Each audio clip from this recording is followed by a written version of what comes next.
Here, waarheen sal ons gaan, waarheen sal ons vlug? Sê Psalm 139, gaan ek na die hoogtes toe, die hoogste pieke van die berg is daar, daal ek na benede, dan weet ons, U is daar.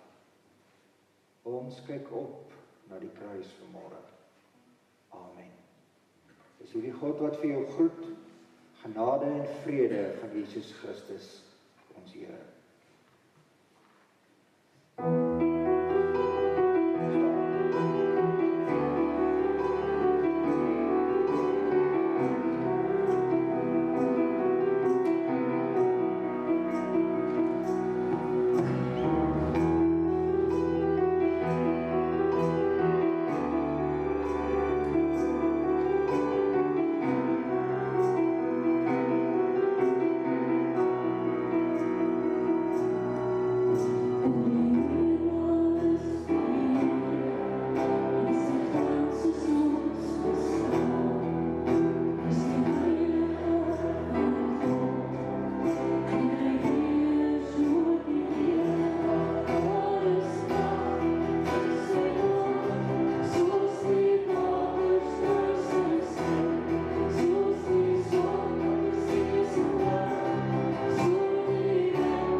Maak ons oë toe.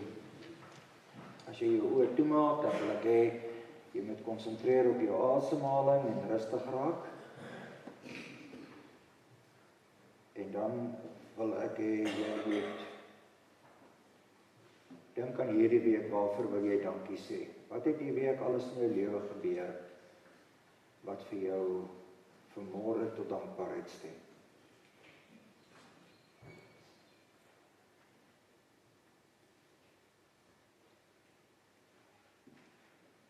Miskien is dit net die koppie koffie wat jy kon drink, bietjie rustiger kon drink, omdat die kinders nie in die skool is nie.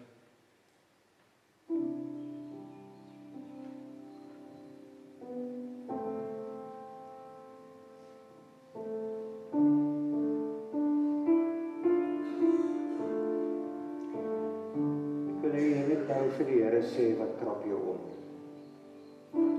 Wat het die week gebeur? Miskien is dit net 'n bekommernis oor kinders of kleinkinders. Miskien is dit iets oor die land.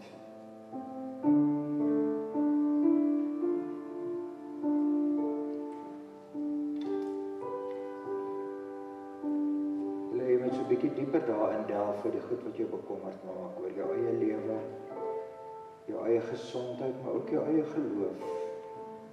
glo jy in God die Vader, die Almagtige? Of is dit soms moeilik? Twyfel jy soms? Sê dit vir die Here, gee dit vir hom.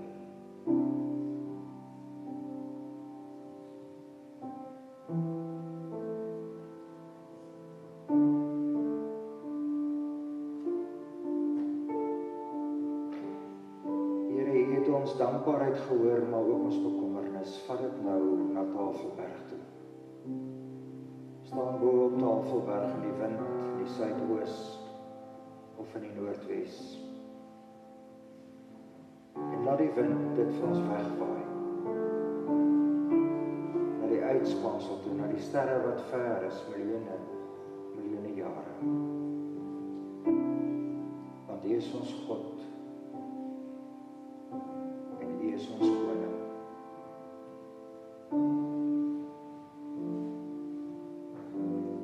Amen.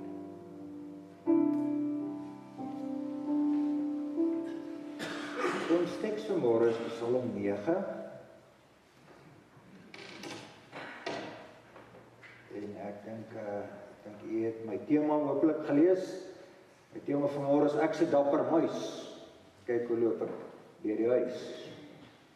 Daar is niks waarvoor ek skrik nie. En sê nou daar's 'n kat. Kom ons lees Psalm 9. Die Here red die hulpelose vir die koorleier op die wysie van 'n psalm. By die dood van die seun. Met sy hele hart wil ek U prys, Here, met my hele hart wil ek van U magtige reddingsdade vertel. Oor U wil ek my verbly en vrolik wees. U naam wil ek besing, o Allerhoogste. Dis 'n lofne, loof die koning. Tot U verskyn het my vyande gevlug. Hulle het gestruikel en omgekom. Toe U op die troon gaan sit het, as betroubare regter het U my aan my reg laat geskied. Daar kry jy die hele idee van die koning. U het die nasies met vernietiging gedreig. Die skuldiges laat omkom, hulle naam vir altyd uitgewis. Dit is klaar met die vyand, daar by die pynhope oor, daar bly net pynhope oor. U het hulle stede verwoes. Niemand dink eers meer aan hulle nie. Die Here is altyd op sy troon, op sy regterstoel. Daar is die tweede beeld van die Here wat dan 'n regter is hy steeds gereed vir die regspraak. Hy lewer 'n regverdige uitspraak oor alle mense. Hy vel 'n billike vonnis oor die nasies. Vir die mens wat in gevaar verkeer, is die Here 'n toevlug, 'n skuilplek in tye van nood. Daarom vertrou almal wat U naam bely op U, want U, Here, laat die wat vra na U wil nie in die steek nie. Sing tot eer van die Here wat op Sion woon. Vertel die volle volke van sy dade. Hy dink aan die onskuldiges en wreek hulle dood. Hy verontagsaam net die geroep van die wat in nood verkeer nie. Wees my genadig, Here. Aanskou die ellende wat my haters my aangedoen het. U wat my terugruk uit die poorte van die dood. Dan kan ek van al U roemryke dade vertel. In die poorte van Sion kan ek juig oor die toekoms wat U gegee het. Kan ek juig oor die uitkoms wat U gegee het. Die nasies het in die gat geval wat hulle gegrawe het. Hulle voete is vasgevang in die net wat hulle gespan het. So het die Here hom bekend gemaak. Hy het reg laat geskied. En die skuldiges is deur sy eie handewerk gevang. Wat staan daar? Higajon, Sela, dit reg. Die doderyk is die bestemming van die skuldiges. Van al die nasies wat aan God nie dink nie, waarlik die behoeftiges word nie vir altyd vergeet nie. Nie vir ewig sal die verwagting van die wat in nood is vrugteloos wees nie. Gryp tog in, Here, sodat die mense hom nie verhef nie. Laat die nasies voor U reg staan. Vervul hulle so met vrees, Here, dat hulle erken dat hulle net mense is.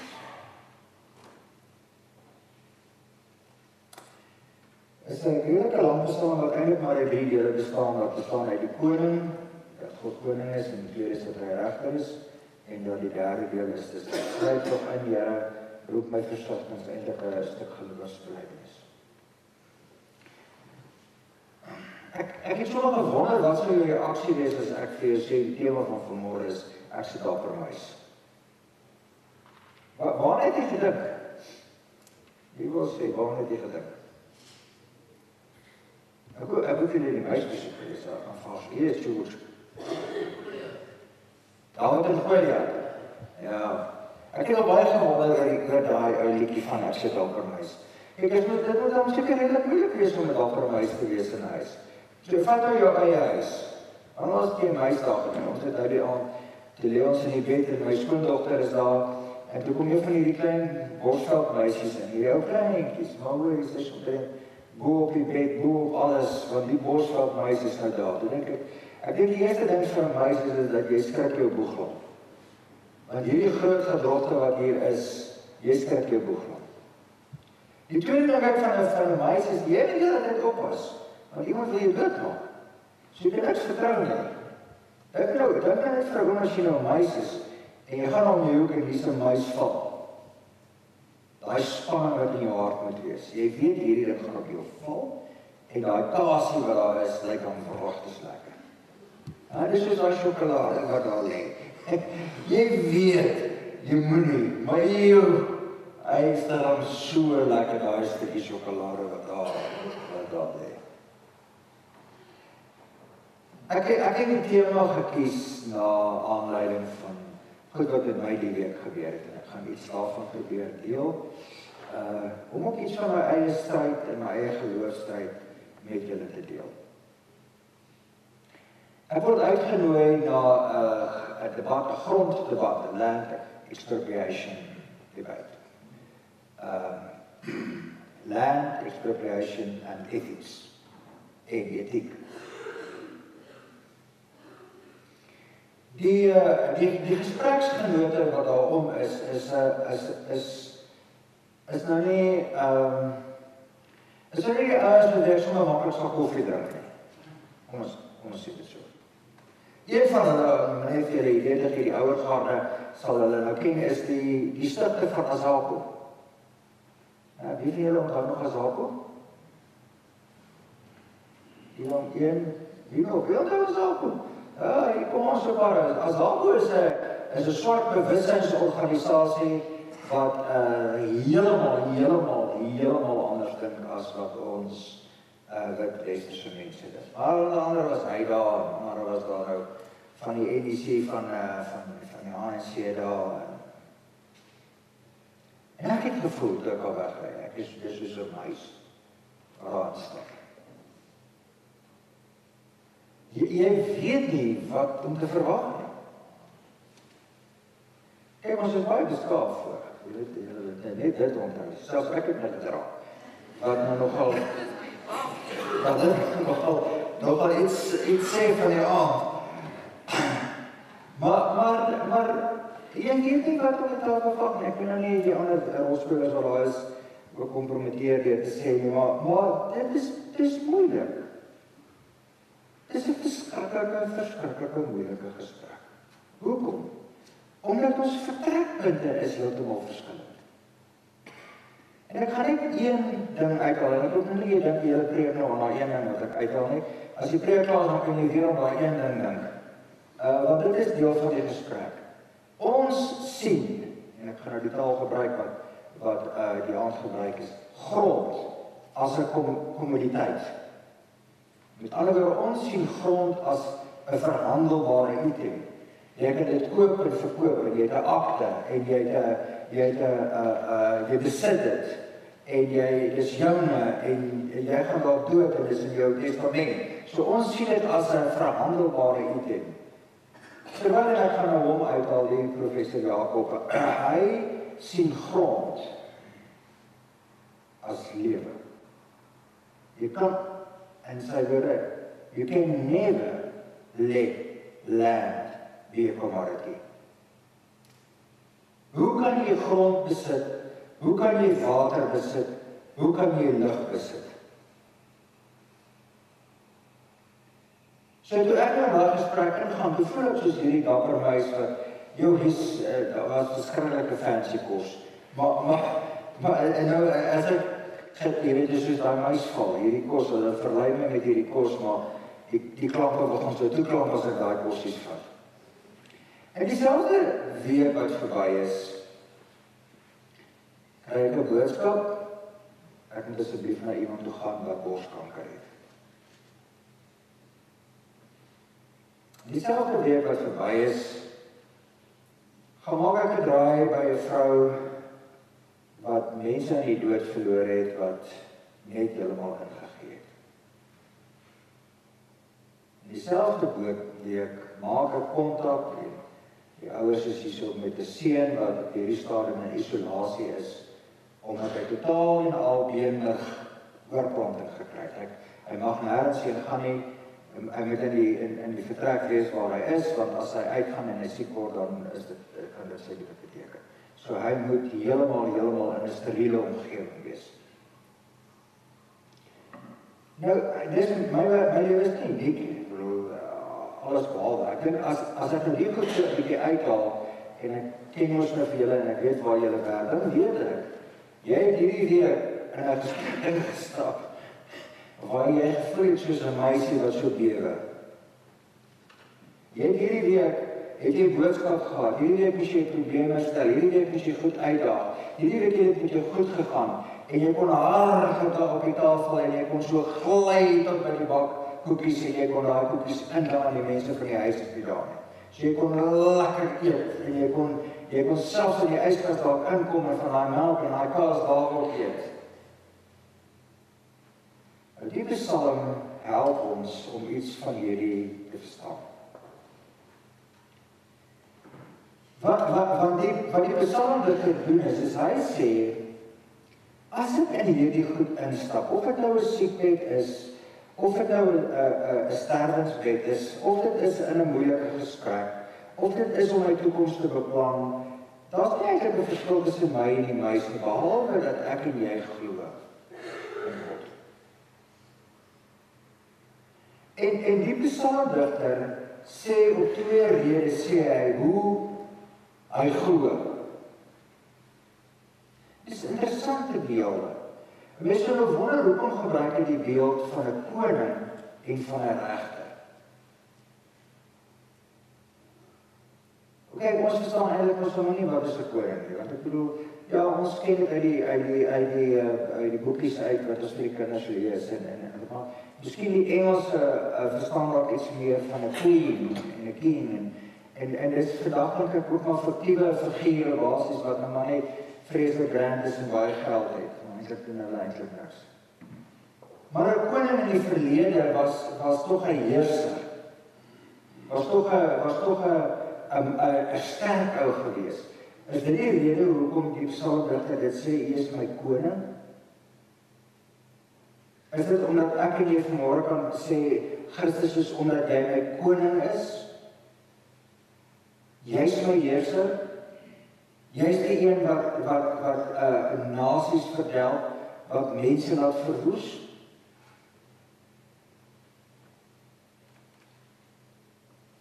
Die tweede beeld wat hy gebruik, is 'n beeld wat ek partykeer bekommerd is, ons lees, dit soos wat dit ons pas, bedoelende, wat is 'n regter? En wanneer is goed reg? Volgens wie is goed reg?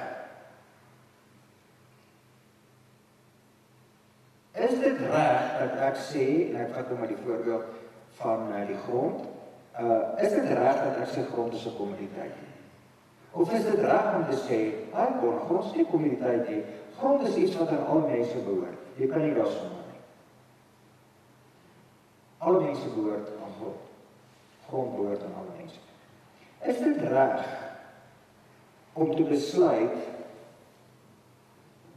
en baie van ons mense sit op hierdie stadium daar, dat my ouers in 'n aftrede moet ingaan? Wie neem daar besluit en volgens wie is dit reg? Dan kom die muis Dan kom die skrywer van Psalm 9 en dan sê hy, U is die regter. U laat reg geskied. Omdat ek dink aan Micha 6, en Micha 6 sê hy, mense het jy bekend gemaak van wat goed en reg is. So as ons dit begin sê, is die vertrekpunt van my om te sê, ek is 'n gelowige. Want in die gesprek, en ons is nou ook 'n klompie teoloë daar, het een nou gesê, maar in die Ou Testament kry jy nou Genesis, waar die grond geskep is, God, die alle grond behoort aan Jahwe, en hy het gesê, Levitikus het, en Levitikus sê, die grond behoort aan almal, en ek moes bely, ek is 'n Nuwe Testamentiese kind. So my vertrekpunt hoekom ek alles soek, my vertrekpunt hoekom ek mense help, lê gegrondves in die beginsel. Dit is ons van vreeslike groot woorde. Die feit dat ek die gesprek kan aanvoer, begin ek om te sê, Christus het my vrygemaak. Ek weet ek leef nie tydelik hier. En as ek weet ek leef tydelik hier, dan kyk ek na alles anders. Dan kyk ek anders as ek my ouers in my aftrede sit. Want dan slaan ek nie vas met Exodus 20 wat sê eer jou vader en jou moeder nie. Dan slaan ek nie vas dat Exodus 20 sê jy mag nie op 'n Saterdag mag jy niks doen nie, maar dan sê ek verstaan dat Christus my vrygemaak het. So weet jy, as ek hier klaar is, kan ek by 'n plek gaan koffie drink of gaan eet en daai mense kan vir my dan bedien. Want onthou, die Ou Testament sê, jy of jou slaaf of jou slaafin, niemand mag werk op Saterdag. So dis wat met jou begin gebeur, omdat jy dan sê, as ek met jou begin praat oor goed, dan is dit my vertrekpunt. My vertrekpunt is nie vrees nie. Ek is 'n dapper mens, ek gaan in die huis in, en ek moet nou net kyk, wie gaan my, jy weet, hierso begin seermaak, wie gaan vir my, watter valletjie is hier so, wie weet, is daar pille, daai pille wat so lekker lyk en ruik, is dit daai pille wat 'n ou dan eet en dan maak hy jou maag jy hard en dan gaan jy dood. Dan is my vertrekpunt, ek is 'n gelowige. So dan as ek sê, hy is my koning, hy is my regter, dan sê ek die beginsels wat ek verstaan as 'n regspraak, is beginsels wat in die Bybel is. Wat in die Bybel is. So ek kyk na goed vanuit die Nuwe Testamentiese perspektief. Die regter sal oordeel, die regspraak ook, is nie myne nie, dis Christus se. Sê maar, wat die Psalm digter nou eintlik doen in 9 die laaste gedeelte is, eintlik bely hy. En ek het nou iets daarvan al begin sê, deur te sê, ek het begin, deur om die tafel te sê, I'm a Christian. I'm not a believer. I'm a Christian. I read the New Testament. I believe in Christ. And Christ has fulfilled the prophecies. Dis my vertrekpunt. So as ek in hierdie gesprek ingaan, as ek in enige gesprek ingaan, moet ek dit sê. En dan, broers en susters, is die groot ding vir my, as ek die tema kies, van ek is 'n dapper mens, is, hoe en watter karaktertrekke gebruik ek en jy om die verhouding tussen my en God vir mense te verduidelik? Gebruik ons ook die feit dat ek 'n koning is, of dat hy 'n koning was, of gebruik ek ook die feit dat hy 'n regter was? Of is daar ander goed wat ook belangrik is? Ja, daar is ander goed wat ook belangrik is. Een van die goed wat belangrik is in Psalm 9 en vir my en vir jou as dapper meise in hierdie wêreld is dat ons word geroep om gestuur te word in hierdie wêreld. Ons moet ongeregtigheid regmaak. Ons moet seer kry help gesond maak. Ons moet begrip hê vir gebrokenheid.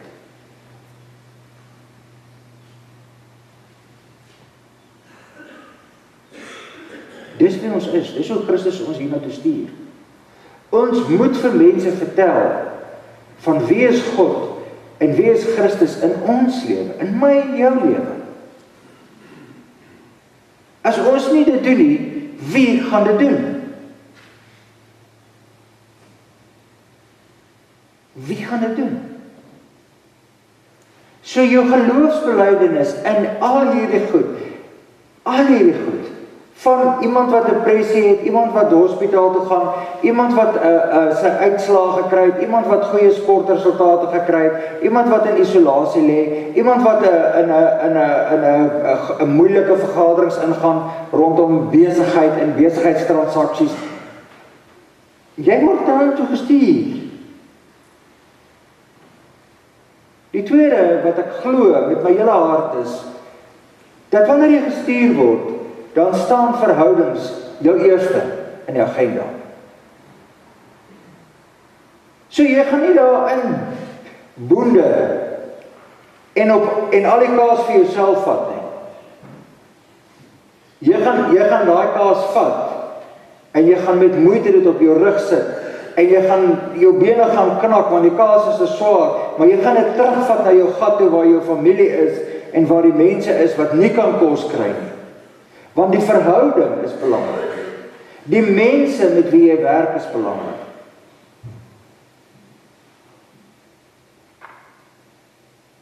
Broers en susters, as ons op Psalm 9 preek, dan preek ons en ons praat met mekaar oor ons eie lewe en hoe ons, ek en jy, ons geloof bely in die klein goedjies van jou huis.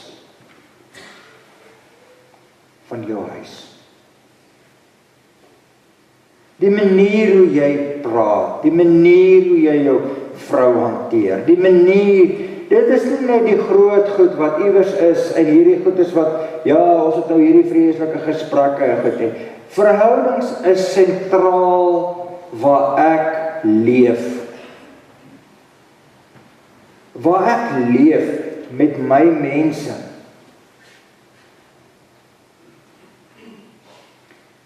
Ek lees in die week 170 mense gaan per dag dood in Suid-Afrika weens alkoholmisbruik. 170. Dis nou buite in Suid-Afrika wat die rekord, wil ek amper sê, oor geweld, oor emosionele geweld, oor vrouens mishandel en vrouens misbruik en vrouens tuister en treiter. En kinders tuister en treiter. Kom ek vat jou net 2 weke terug, hoeveel gesinsgeweld is daar nie? Dan staan ons fout met ons samelewing. As 'n jong seun 2 jong pragtige meisiekinders verwrig. Waar loop die goed verkeerd in ons samelewings? Waar? As 'n jong man sy eie suster verkrag en sy pa en sy ma doodskiet. As 'n jong man van 20 'n byl optel en sy pa en sy ma en sy boetie doodkap met 'n byl. En ons moet nie dink die goed is daar nie. Soos nie in ons gemeenskap nie. Ons moet asseblief net dit dink. Ek wil net nie die voorbeelde hier uithaal nie, want dan ken nie die mense. Daar's mos intrinsiek, daar's mos in ons hartklop fout, as dit aan die gang is in ons samelewing. Dan verstaan ons mos nie iets van die evangelie van, dat God is in beheer, God is regtig, God is koning, hy is die een wat my hier na toe stuur, hy is die een wat vir my sê, jy is hier om mense te help. Verhoudings is belangrik. Ons probeer in die gemeente geweldig baie moeite doen om te sê, maar kom ons drink koffie. Hoekom? Hoekom is koffie so belangrik? Want wanneer ek en jy koffie drink, dan praat ons met mekaar. Ons kyk vir mekaar. Ons is nie in die bioskoop waar ons soontoe kyk nie, of op die rekenaarskerm waar ons soontoe kyk nie.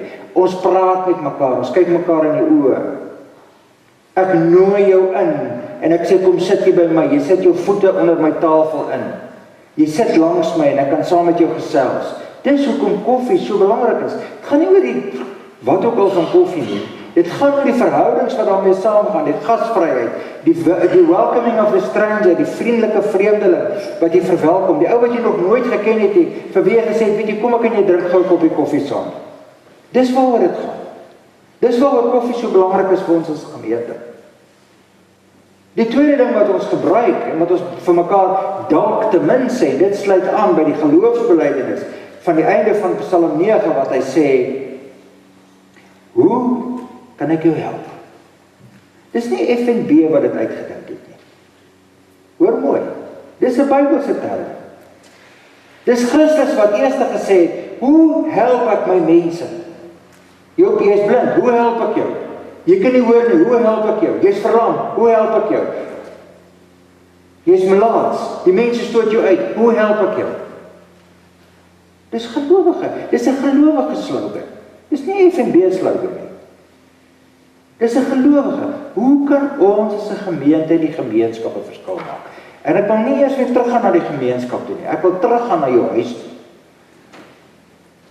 Hoe maak ek as pa ruimte vir my vrou en my kinders? Hoe help ek hulle? Hoe help ek hulle?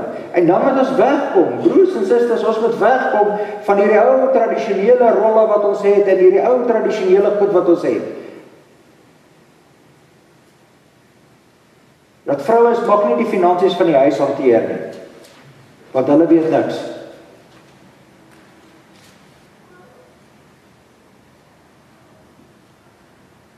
As ek bely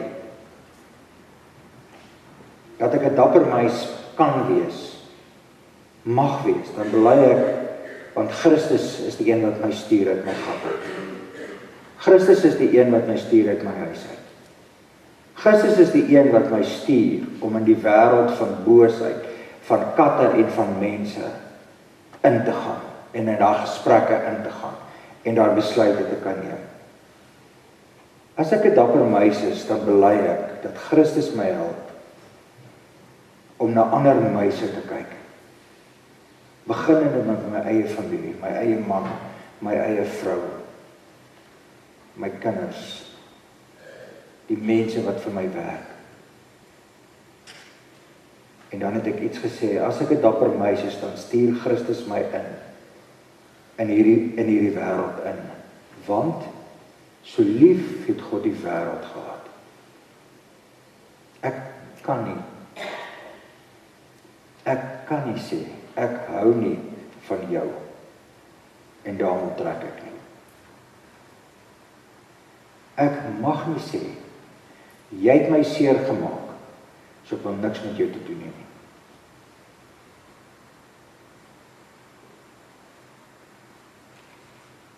Ek moet in die wêreld ingaan, want God het sy seun gegee. Hoekom? Want so lief het God die wêreld gehad. So wanneer ek in die wêreld ingaan, dan gaan ek daarin om te sê, hoe help ek jou? Hoe kan ek van hierdie plek 'n beter plek maak? Hoe kan ek vir jou vandag 'n stukkie hemel op aarde bring? As jy in die bed lê, as jy siek is, as jy op sterwe is, as jou pad aan die einde is van jou lewe, as jy weet jy moet hierdie ding deurgaan, jy moet hierdie eksamen deurkom, want jy moet aangaan, jy moet sorg dat jy die regte punte kry. Hoe kan ons as gelowige kinders mekaar help? Amen. Here, as ons as gelowiges vanmôre bid, en ons asem die klanke van ons orkes in, waarin ons bely dat ons 'n slaaf van God is, vrygemaak van die wêreldse slawerny. Dan wil ons kom bid vanmôre vir ons land. Ons sien maar op televisie die grondgesprekke, ons hoor hoe hoog die temperatuur is tussen rasse. En ons is bekommerd daaroor. En ons vra dat U vir ons ook sal help om ons bydrae te lewer. Om die temperatuur af te bring. Om die gesprekke te voer op 'n wyse waarin U verheerlik word. Maar ons sit vanmôre hier nie net en bekommerd wees oor grond nie, ons sit ook hier oor ons ekonomie, oor mense wat regtig finansiëel ongelooflik swaar kry.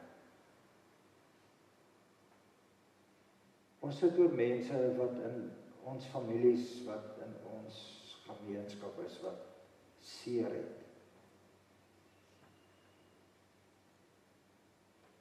Ons het nêrens anders om na toe te gaan as U nie. Dankie dat ons vanmôre soos 'n dapper muis kan wees. En dan is ons dapperheid nie 'n vals bravade nie, maar dan is ons dapperheid gesetel in Christus wat vir ons gesterf het en opgestaan het. Amen. Jy is welkom as ons die laaste slotlied sing en jy wil graag vir die Here iets kom sê, dan kan jy ook 'n kers kom aansteek as jy dit graag wil doen.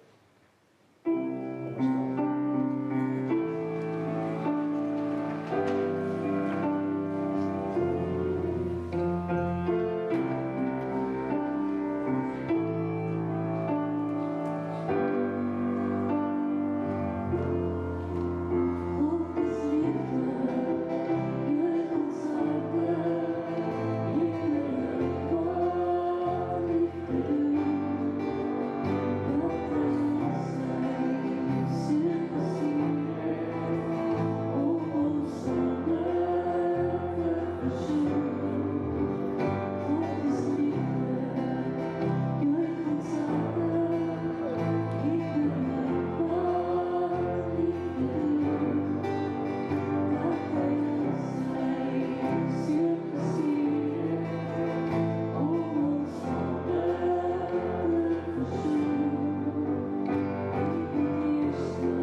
Absolute vreugde om te luister na jou.